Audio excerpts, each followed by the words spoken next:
Everyday life science by সূচনা চ্যানেলে সকল শিক্ষার্থীদের স্বাগত। আজকে আমি তোমাদেরকে পড়াবো ক্লাস 11 এর সেমিস্টার 2 এর চ্যাপ্টার 14 পরিপাক এবং শোষণ। তো এই অধ্যায়ে আজকে যে টপিকটি আমি তোমাদের সাথে আলোচনা করব সেই টপিকটি হচ্ছে অ্যাসিমিলেশন অফ ফুড, বা আমরা বাংলায় বলতে পারি খাদ্যের আত্তীকরণ। তো খাদ্যর আত্তীকরণ কিভাবে ঘটে তার স্টেপ বাই স্টেপ আমরা কিন্তু জানবো। তার আগে ভিডিওটি স্কিপ না করে দেখতে থাকবে, চ্যানেলটিকে সাবস্ক্রাইব করে দেবে, তার সাথে ভিডিওটি চটপট করে বন্ধুদের কাছে শেয়ার করে দেবে। তাহলে চলো শুরু করে দিই। তো আমরা যে খাদ্য গ্রহণ করি, অর্থাৎ আমাদের গৃহীত খাদ্য আমরা যাকে বলতে পারি, অর্থাৎ আমরা বলবো আমাদের গৃহীত খাদ্য। এই গৃহীত খাদ্যের প্রথম কি ঘটে? এই গৃহীত খাদ্যের প্রথম ঘটে পাচন। কি ঘটে? পাচন। পাচন অর্থাৎ আমরা বলতে পারি পরিপাক ঘটে, তাই তো? যাকে আমরা বলতে পারি ইংলিশে ডাইজেশন। ঠিক আছে, গৃহীত খাদ্যের প্রথমে ঘটে পরিপাক বা পাচন। এই পাচিত খাদ্যের তাহলে তৈরি হলো কি পাচিত খাদ্য। এই পাচিত খাদ্যের এবার কি ঘটে? এবার ঘটে শোষণ। শোষণ বা আমরা ইংলিশে বলতে পারি অ্যাবসর্পশন। আর শোষিত খাদ্যের কি ঘটে? আত্তীকরণ, বা আমরা ইংলিশে যাকে বলতে পারি অ্যাসিমিলেশন।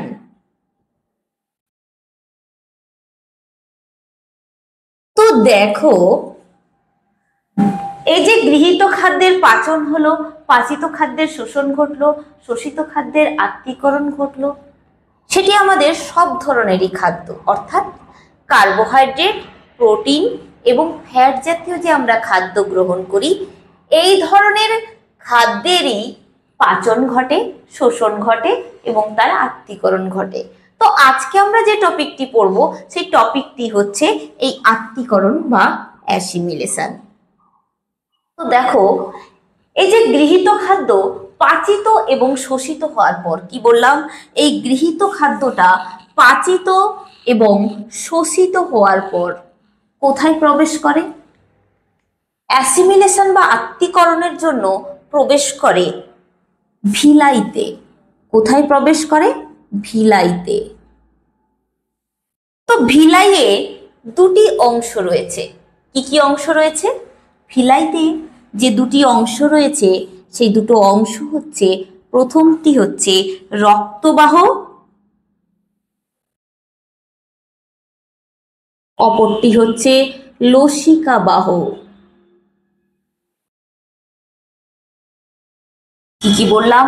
রক্তবাহ, অপরটি হচ্ছে লসিকাবাহ। তো এই যে পাচিত এবং শোষিত খাদ্যটা ভিলাইয়ের রক্তবাহ এবং লসিকাবাহে প্রবেশ করে। তো রক্তবাহে কি ধরনের পাচিত এবং শোষিত খাদ্যটা প্রবেশ করে? ভিলাইয়ের রক্তবাহে যে ধরনের খাদ্যের আত্তীকরণ ঘটে সেটি হচ্ছে কার্বোহাইড্রেট এবং প্রোটিন। এই কার্বোহাইড্রেট এবং প্রোটিন জাতীয় খাদ্যের আত্তীকরণ ঘটে ভিলাইয়ের রক্তবাহে। এছাড়াও ভিলাইয়ের লসিকাবাহে কেবলমাত্র ফ্যাট জাতীয় খাদ্যের আত্তীকরণ ঘটতে লক্ষ্য করা যায়। ক্লিয়ার? তো প্রথমে আমরা যে পয়েন্টটি আসছি, কার্বোহাইড্রেটের আত্তীকরণ কিভাবে ঘটে আমরা তাই জানবো। তো চলো জেনে নিই। তো প্রথমে আমরা যে পয়েন্টটিতে আসছি সেটি হচ্ছে কার্বোহাইড্রেটের আত্তীকরণ, বা আমরা বলতে পারি অ্যাসিমিলেশন অফ কার্বোহাইড্রেট। তো এই কার্বোহাইড্রেটের আত্তীকরণটা কিভাবে ঘটে? কার্বোহাইড্রেট প্রধানত একক শর্করা রূপে আত্তীকরণ ঘটে। কি বললাম? কার্বোহাইড্রেটের আত্তীকরণ ঘটে একক শর্করা রূপে। একক শর্করা রূপে কিসে কিসে পরিণত হয়? একক শর্করা রূপে পরিণত হয় গ্লুকোজ, ফ্রুক্টোজ এবং গ্যালাক্টোজ রূপে। তাহলে কার্বোহাইড্রেট গ্লুকোজ, ফ্রুক্টোজ এবং গ্যালাক্টোজ নামক একক শর্করা বা মনোস্যাকারাইড রূপে অ্যাসিমিলেট হয়। ক্লিয়ার? তো দেখো প্রথমে এই একক শর্করাগুলো কোথায় আসে? তো দেখো প্রথমে এই যে একক শর্করাগুলো অর্থাৎ গ্লুকোজ, ফ্রুক্টোজ এবং গ্যালাক্টোজ কোথায় আসে? আসে ভিলাইয়ের রক্তবাহে। কোথায় আসে? আসে ভিলাইয়ের রক্তবাহে।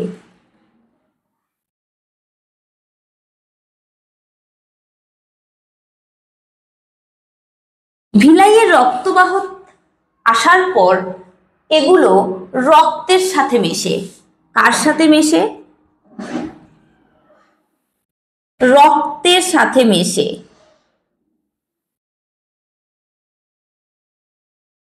রক্তের সাথে মেশার পর কি হয়?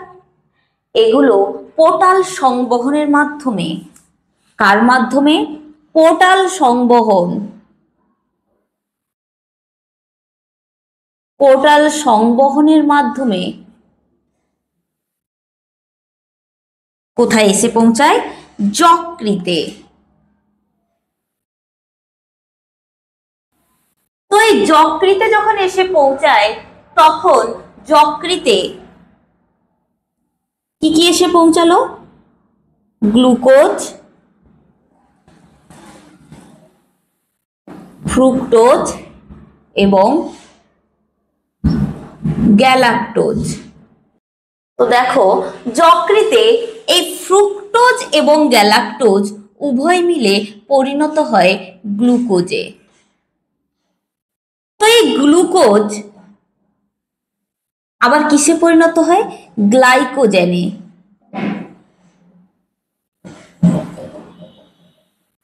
কার মাধ্যমে? গ্লাইকোজেনেসিস প্রক্রিয়ার মাধ্যমে। তো গ্লুকোজ যখন গ্লাইকোজেনে পরিণত হলো সেই প্রক্রিয়াটাকে বলা হয় গ্লাইকোজেনেসিস। এই গ্লাইকোজেনে পরিণত হবার পরে এই গ্লাইকোজেন রূপেই সঞ্চিত হয়ে যায় কোথায়? যকৃৎ এবং পেশিতে। যকৃৎ এবং পেশিতে তা সঞ্চিত হয় ভবিষ্যতের জন্য। ক্লিয়ার? তো গ্লাইকোজেন যখন যকৃৎ এবং পেশিতে সঞ্চিত হয় তখন কিছু পরিমাণ গ্লুকোজ আবার ফ্যাটে পরিণত হয়। এছাড়াও যদি আমাদের রক্তে কোনো কারণে গ্লুকোজের পরিমাণ কমে যায় তাহলে এই গ্লুকোজ পুনরায় গ্লুকোজে পরিণত হয়। ক্লিয়ার? দিয়ে রক্তে গ্লুকোজের পরিমাণটাকে নিয়ন্ত্রণ করে। তাহলে কার্বোহাইড্রেটের আত্তীকরণ বুঝতে পেরেছো? এরপরে যে পয়েন্টটিতে আসছে সেটি হচ্ছে প্রোটিনের আত্তীকরণ বা অ্যাসিমিলেশন অফ প্রোটিন। তো প্রোটিনের আত্তীকরণ অর্থাৎ প্রোটিনের সরল রূপ কি? প্রোটিনের সরল রূপই হচ্ছে অ্যামিনো অ্যাসিড। অর্থাৎ প্রোটিনের আত্তীকরণই ঘটে অ্যামিনো অ্যাসিড রূপে। ঠিক আছে? তো অ্যামিনো অ্যাসিড রূপে প্রোটিন কোথায় প্রথম প্রবেশ করে? অ্যামিনো অ্যাসিড রূপে প্রোটিন শোষিত হওয়ার পর সেটি প্রবেশ করে ভিলাইয়ের রক্তবাহে। কোথায় প্রবেশ করে? ভিলাইয়ের রক্তবাহে। ঠিক আছে? সেখান থেকে মেশে আমাদের রক্তে এবং সেখান থেকে পৌঁছায় যকৃতে। কোথায়? যকৃতে। কার মাধ্যমে? পোর্টাল সংবহনের মাধ্যমে। কার মাধ্যমে পৌঁছায়? পোর্টাল সংবহনের মাধ্যমে যকৃতে এসে পৌঁছায় এই অ্যামিনো অ্যাসিড। তো অ্যামিনো অ্যাসিডের কিছুটা কিসে পরিণত হয়? এই অ্যামিনো অ্যাসিডের কিছুটা পরিণত হয় গ্লুকোজ এবং ফ্যাটে। কিসে? গ্লুকোজ এবং ফ্যাটে। তো যকৃতে তো অ্যামিনো অ্যাসিডটা এসে পৌঁছালো। এই অ্যামিনো অ্যাসিডটা কি করে? দেহের বৃদ্ধি, ক্ষয়পূরণ এই সমস্ত বিভিন্ন দৈহিক কাজে ব্যবহৃত হয়। এছাড়াও এই অ্যামিনো অ্যাসিড ডিঅ্যামিনেশন পদ্ধতিতে, কি বললাম, এই যে অ্যামিনো অ্যাসিড এটি কোন পদ্ধতিতে? ডিঅ্যামিনেশন। এই ডিঅ্যামিনেশন প্রসেস এর মাধ্যমে কিসে পরিণত হয়? অ্যামিনো অ্যাসিডটা পরিণত হয় কিসে বলতো? অ্যামোনিয়াতে। এবং এই যে অ্যামোনিয়া এটি অর্নিথিন চক্রের মাধ্যমে পরিণত হয় ইউরিয়াতে। কার মাধ্যমে? অর্নিথিন চক্র।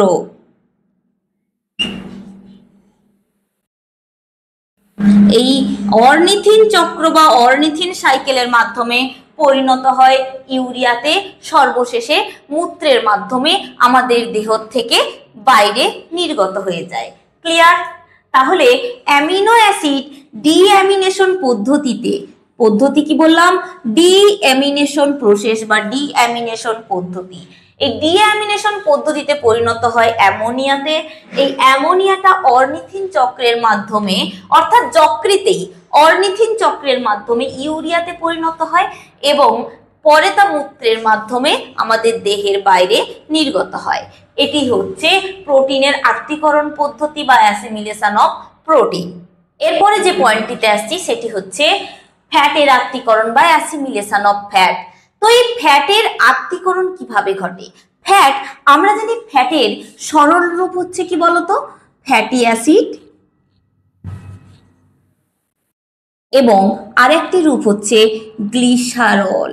অর্থাৎ ফ্যাট ফ্যাটি অ্যাসিড এবং গ্লিসারলে ভেঙে যায়। তাহলে ফ্যাটের সরল রূপ হচ্ছে ফ্যাটি অ্যাসিড এবং গ্লিসারল। ক্লিয়ার? তো এই ফ্যাটি অ্যাসিড এবং গ্লিসারল আত্তীকরণের জন্য কোথায় প্রবেশ করে?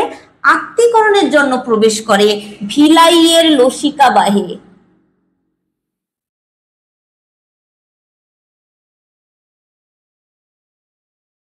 লসিকা বাহে প্রবেশ করার পর এটি প্রবেশ করে কোথায়?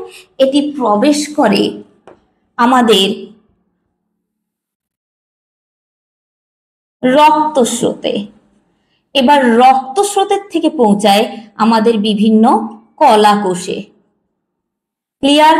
রক্তস্রোতের থেকে আমাদের বিভিন্ন কলা কোষে পৌঁছায়। বুঝতে পেরেছো? তো দেখো, এই ফ্যাটি অ্যাসিড এবং গ্লিসারল রূপে ফ্যাটটা প্রথমে ভিলাইয়ের লসিকা বাহে আসে, সেখান থেকে রক্ত স্রোতে আসে আমাদের, সেখান থেকে বিভিন্ন কলা কোষে ছড়িয়ে পড়ে। তো দেখো, এই যে ফ্যাটি অ্যাসিড এবং গ্লিসারল আমাদের দেহের আবরণ হিসেবে কাজ করে, তাই তো? আমাদের দেহের বিভিন্ন ধরনের ক্ষয়পূরণের কাজেও ব্যবহৃত হয়। এছাড়াও আরো একটি তথ্য আছে, সেটি হচ্ছে কিছু পরিমাণ ফ্যাট, কি বললাম? কিছু পরিমাণ ফ্যাট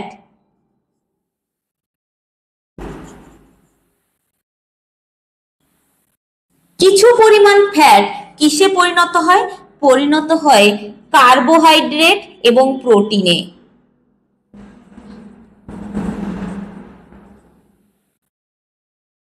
কিছু পরিমাণ ফ্যাট পরিণত হয়ে যায় বা কনভার্ট হয়ে যায় কার্বোহাইড্রেট এবং প্রোটিন। তো দেখো, এই যে কিছুটা পরিমাণ ফ্যাট পরিণত হয় বা কনভার্ট হয় কার্বোহাইড্রেট এবং প্রোটিনে, তাই তো?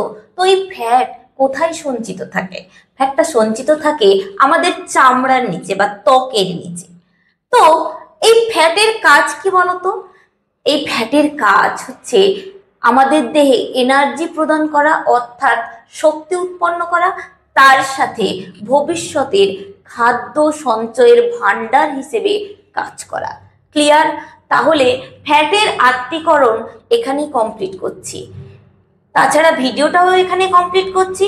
কারোর যদি কোনো প্রশ্ন বা কোয়ারি থাকে অবশ্যই কমেন্ট সেকশনে লিখে পাঠাবে, এবং আমার চ্যানেলটিকে লাইক, শেয়ার, সাবস্ক্রাইব করে পাশে থাকা বেল আইকনটি প্রেস করে দেবে, যাতে আপলোড ভিডিওর পরবর্তী নোটিফিকেশন তোমাদের কাছে পৌঁছে যায়। ধন্যবাদ।